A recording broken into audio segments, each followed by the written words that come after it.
বাগি 4 এর নতুন পোস্টার এলো সামনে, যেটা দেখে অনেকেই তুলনা করছে রণবীর কাপুরের অ্যানিমেলের সঙ্গে। অ্যান্ড রয়েছে জুনিয়র এনটিআর এবং ঋত্বিক রোশনের ওয়ার 2 এ এখন যোগ দিচ্ছে শ্রদ্ধা কাপুরও। ফাইনালি থাকছে পুষ্পা 2।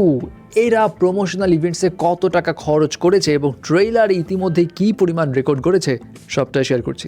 প্রথমেই আসি বাগি 4 এর কাছে। আচমকা আজকে ঠাস কইরা টাইগার শ্রফের বাগি 4 এর পোস্টার রিলিজ পায়, যেটা কেউ এক্সপেক্টও করেনি যে এই মুভিটা আসলেই হবে, কারণ বাগি 3 তো ছিল একদম ফ্লপের ফ্লপ। তারপরেও পোস্টার দেখে সবাই চমকে যায় যে বাপ রে বাপ, এটা কীরকম পোস্টার। এবং এই পোস্টারের রিলিজ ডেটও বলা হচ্ছে 5 সেপ্টেম্বর 2025 মুক্তি পাবে। 5 সেপ্টেম্বর 3 ইডিয়টসের রিইউনিয়নের তারিখ কিন্তু। যাই হোক, এখন এই পোস্টার দেখে অনেকেই রণবীর কাপুরের অ্যানিমেলে যে লাস্টে রণবীর কাপুরের একটা লুক থাকে না, মানে ওই যে কসাই রণবীর কাপুর আর কি, সেরকম একটা ভাইব আসছে।